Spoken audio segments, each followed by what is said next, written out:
the other day, my wife said, this is the time of year where we have the storage above our cars where we store all the Christmas stuff and all the Halloween stuff, right? And she was like, "Hey, I want to get all the Halloween stuff down and get rid of it." And I was like, "Yes." However, it's 10 years too late, and I'll tell you why. So our kids now, Maya's 19 and out of school. Desmond's 17 in his junior year. He's not gonna, trick or treat. So that's kind of behind us now, just for the age group of our kids. But we did used to do, some giant spiders in the yard. That web stuff coming out of the trees, I'm sure, is bad for the environment. And then we did used to have this gigantic ceramic jack-o'-lantern, it's probably, I'm guessing, been 60 or 70 pounds. Like it was the heaviest thing in our house, and it would sit on a little black stand, so it's about 2 feet off the ground, and then it had lights in it, and it was enormous. I mean, just enormous. It would take up half the front porch. And about 10 years ago, 11 years ago, when we were at our old house, she asked me it was in the back, and she asked me to take it from the garage to the front. And so I picked this thing up and took it around to the front, and I could just feel it inside my body. I was like, man, I think I just destroyed something inside my body. When was this? It's probably about 11 years ago. Okay.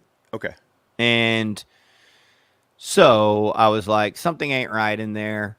And then the following year, around Thanksgiving, I had my hernia surgery. All right.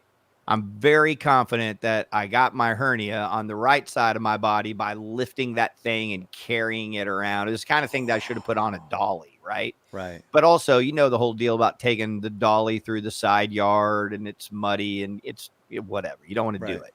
But the pumpkin, the giant concrete pumpkin or whatever, was so heavy, or so big rather, I couldn't take it through the house and get it through the door, right?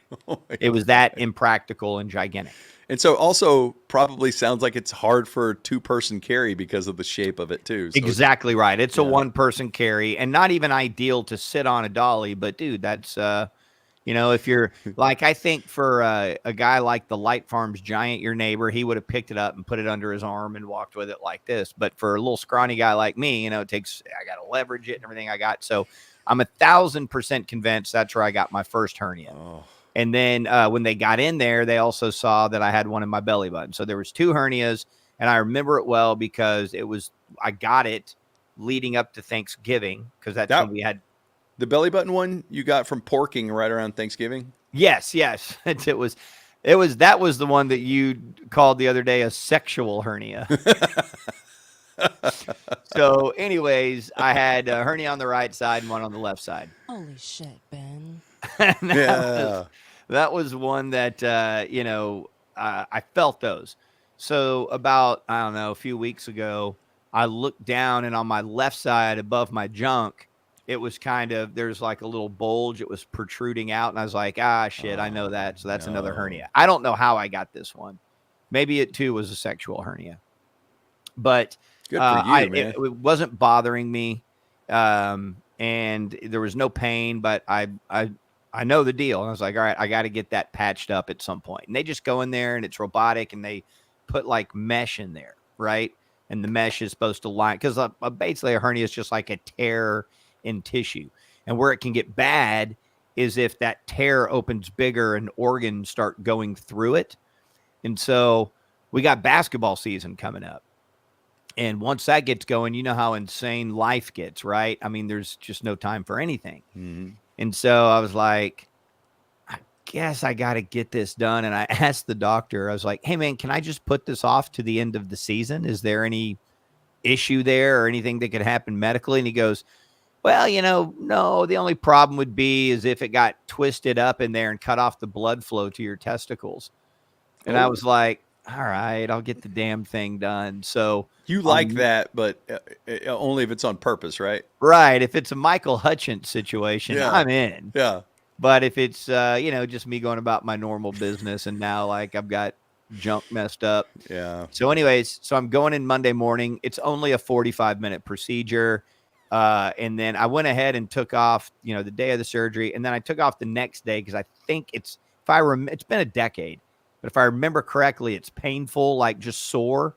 And so I think I'll be on drugs. But the interesting thing is we have a super soaker next Tuesday at 10 o'clock. And I'm not coming into the show that day, but I will be on drugs. So we're going to have next Tuesday, the next super soaker will be very experimental because I will be drugged up and I will be groggy and I really don't know how to approach it. I mean, I don't know. We can get a third person to jump in with us. I may offer nothing. I may just be like looking at you going, Okay. you talk. Okay. If you want, that's going to be awesome. It's kind of like seeing people get their wisdom teeth taken out and their parents record them. Yeah. That might be fun for everyone to see you on drugs. If you guys want us to get somebody as a third person that day, put it in the comments. Oh, I like that. Who should we get? Put it in the comments and feel free to include some wrong answers too. But if there's somebody you really want us to get, put it in there. I might be interested to see the comments. But yeah, I commend you for trying to do it because it seems like you would be in a lot of pain. Yeah, we'll just see. Again, it's like what I remember at that time on the last one is I remembered it was around Thanksgiving, and I just remember walking around like real slowly.